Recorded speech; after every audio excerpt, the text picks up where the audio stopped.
Frères et sœurs bien-aimés, chers étudiants de la Bible, combattants pour le ciel, salutations spéciales pour vous dans le moment ça, dans notre Seigneur Jésus-Christ, qui gagne tout pouvoir. Alors, nous arrivons dans le moment côté que nous allons consulter en profondeur les Saintes Écritures. Comme d'habitude, en nommant des Seigneurs là, clairvoyance. Père Céleste, c'est pour nous capables de continuer bénis, c'est pour nous capables de continuer exaltés, parce que vous faites un pile merveille dans la vie.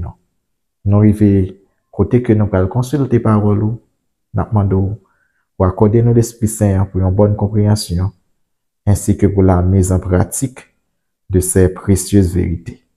Nous pas prier selon mérite personnel, non, mais nous invoquons dans notre Seigneur Jésus-Christ.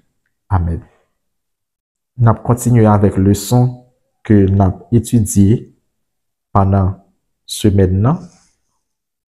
Semaine, ça, c'est leçon ça qui vient pour titre, c'est première leçon qui vient pour titre, oppression, contexte et naissance de Moïse. Texte de mémoire là, c'est Jérémie 9, verset 24, selon la version Colombe, mais ça que nous lit. Mais que celui qui veut se glorifie d'avoir de l'intelligence et de me connaître, de savoir que je suis l'Éternel, qui exerce la bienveillance, le droit et la justice sur la terre. Car c'est à cela que je prends plaisir. Oracle de l'Éternel. Pas oublier, c'est oppression, c'est le sens ça, mais il a attiré attention nous tout sur contexte et naissance de Moïse. Depuis hier, on a parlé de contexte là, on basé dans ce contexte historique là depuis lundi. Eh bien, on a continué jeudi avec la naissance de Moïse. Tout thème ça que nous avons pendant la semaine là, il y a un temps titre, grand titre leçon qui c'est oppression et contexte et naissance de Moïse. Hier, nous avons parlé des femmes sages, des Hébreux, nous avons parlé des femmes sages hébreux, côté que nous avons demandé pour être capable de supprimer Timonio depuis lorsque tu as fait, parce que les au courant, les ouais que nation hébreu a commencé par puissant, tout ça que lui fait pour le capable amoindrir force peuple bon Dieu, c'est là ça peuple là lui-même. Les croître en nombre et finit plus puissant. Eh bien, dernier stratagème que Pharaon, époque là lui-même a adopté, c'est éliminer Timonio. Et par son décret là pour capable éliminer tout Timon. Et avant ça, c'est ces femmes sages qui étaient contactées pour être capable d'éliminer Timonio. Mais femmes sages même qui étaient des croyantes, des femmes pieuses qui croient en bon Dieu, ils n'ont pas exécuté l'ordre roi. Nous-mêmes, nous avons tiré le leçon par nous là-dedans. C'est que nous-mêmes, en tant que monde qui a servi bon Dieu, lorsque les rois de la terre, les grands de ce monde, ils disent nous pour nous faire un bagage, s'ils en opposition avec ça que bon Dieu m'a dit, c'est ça que bon Dieu m'a dit à nous-mêmes que nous avons fait. Je dis c'est naissance de Moïse. Dans le texte, c'est Exode 2, verset 1, arrivé dans verset 10. Après ça, pour nous capables de faire commentaire. Exode 2, verset 1 à 10. Un homme de la maison de Lévi avait pris pour femme une fille de Lévi. Cette femme devint enceinte et enfanta un fils. Elle vit qu'il était beau et elle le cacha pendant 3 mois. Ne pouvant plus le cacher, elle prit une caisse de jonc qu'elle enduisit de bitume et de pois. Elle y mit l'enfant et le déposa parmi les roseaux sur le bord du fleuve. La sœur de l'enfant se tint à quelque distance pour savoir ce qui lui arriverait. La fille de Pharaon descendit au fleuve pour se baigner, et ses compagnes se promenèrent le long du fleuve. Elle aperçut la caisse au milieu des roseaux, et elle envoya sa servante pour la prendre. Elle l'ouvrit et vit l'enfant. C'était un petit garçon qui pleurait. Elle en eut pitié et elle dit, c'est un enfant des Hébreux. Alors la sœur de l'enfant dit à la fille de Pharaon, veux-tu que j'aille te chercher une nourrice parmi les femmes des Hébreux pour allaiter cet enfant? Va, lui répondit la fille de Pharaon. La jeune fille alla chercher la mère de l'enfant. La fille de Pharaon lui dit, emporte cet enfant et allaite-le-moi. Je te donnerai ton salaire. La femme prit l'enfant et l'allaita.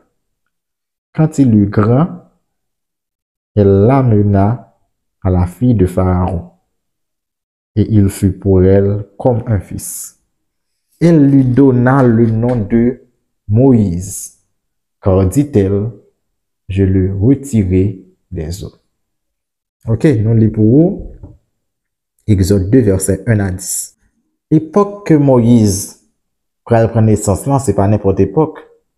Parce que Moïse l'a vécu au temps de la célèbre 18e dynastie égyptienne. Au temps de Thoutmôsis III.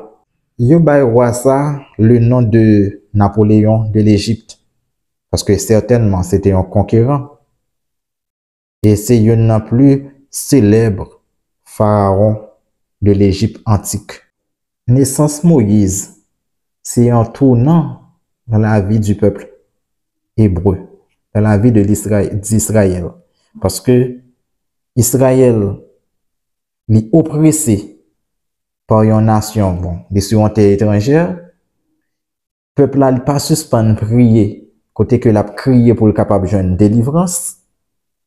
Et Dieu, dans sa miséricorde, dans sa compassion, eh bien, il va répondre avec prière au peuple là pendant que l'a suscité un libérateur qui c'est Moïse. Bien que Moïse lui-même prend naissance sur le coup d'une condamnation à mort, non un décret de mort que Pharaon lui-même passé selon Exode 1er verset 22.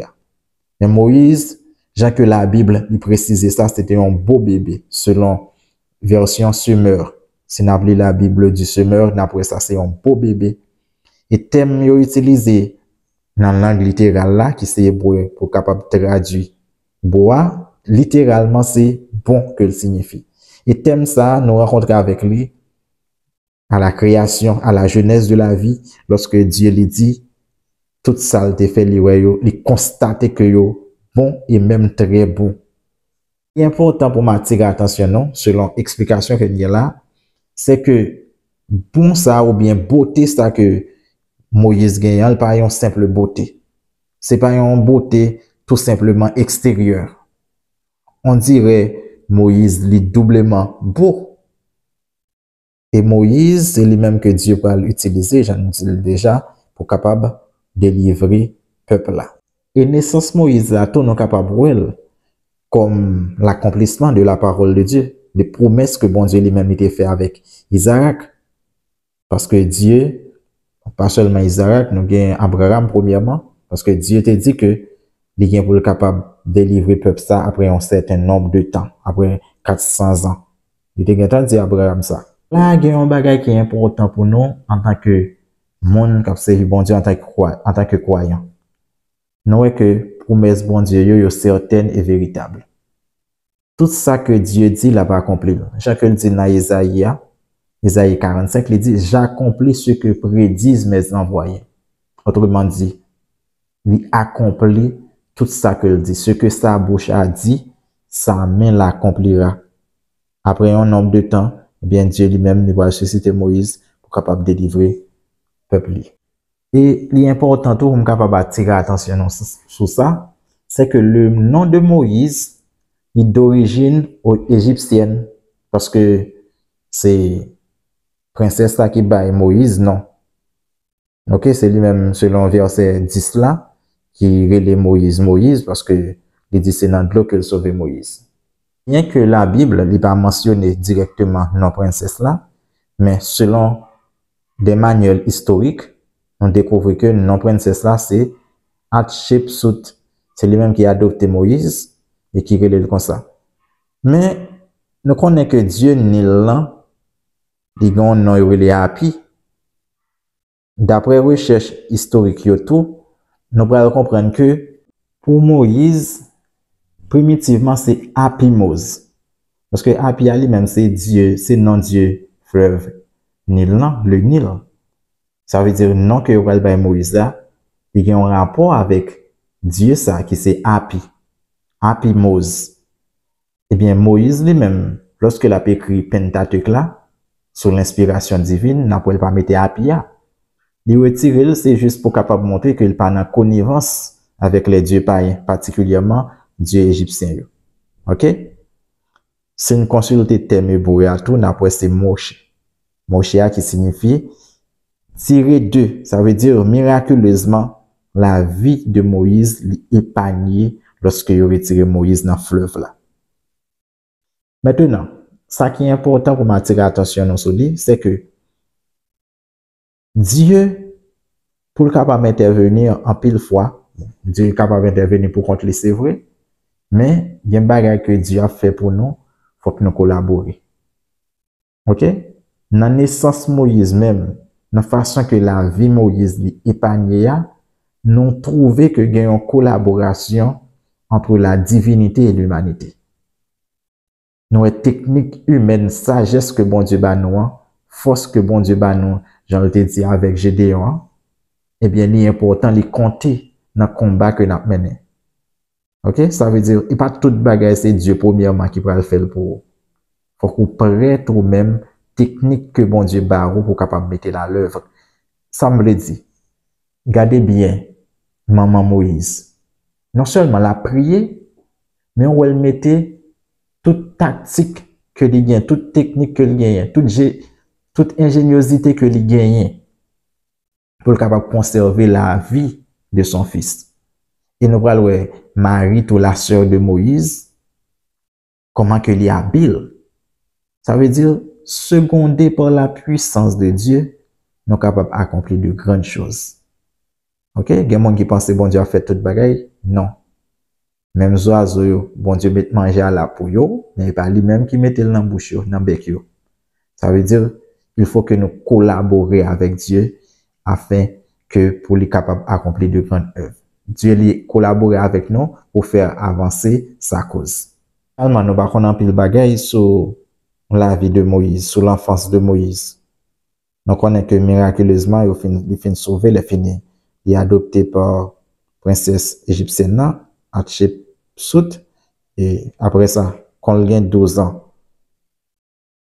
c'est maman qui a allaité lui pour prendre soin de lui, dans l'âge qui est plus bas, mais quand il a 12 ans, à l'instar de Jésus-Christ, il retourne à jeune et femme ça, princesse là, et il grandit là. Nous voyons que Moïse il fait environ 40 ans dans la cour royale là. Et c'est là qu'il prend une formation selon des séries de l'autre livres que nous consultons. Nous voyons Moïse c'était un puissant général. Mais toute formation ça que Moïse prend pour être capable de futur pharaon, mais nous il pas vraiment utile vraiment dans le moment. Et comme ça il montre nous tout dans cette vie, il y a des bagages quand même nous devons apprendre, mais ça qui est suprême pour nous, c'est la connaissance de Dieu. Cette connaissance de la vérité, très certainement, qui c'est la clé de la vie éternelle. Il faut que nous soyons capables toujours apprendre à faire la part des choses lorsque nous n'avons pas apprendre. Nous souhaitons que bon Dieu soit capable de bénir au-delà de toute mesure et que vous mettez confiance dans bon Dieu. Vous connaissez au-delà de toute difficulté, de toute travail ou bien moment difficile ou capable de passer ici-bas, eh bien, le Dieu que nous servons, c'est un Dieu compatissant. Même si vous priez apparemment, ou pas de réponse, eh bien, continuez à faire bon Dieu confiance parce que bon Dieu n'est pas qu'on va mentir dans la promesse. Et deuxièmement, c'est pour capable prêt pour collaborer avec bon Dieu tout, pour bon Dieu lui-même est capable de travailler avec vous pour l'avancement de sa cause. Bonne journée en Jésus-Christ. Amen.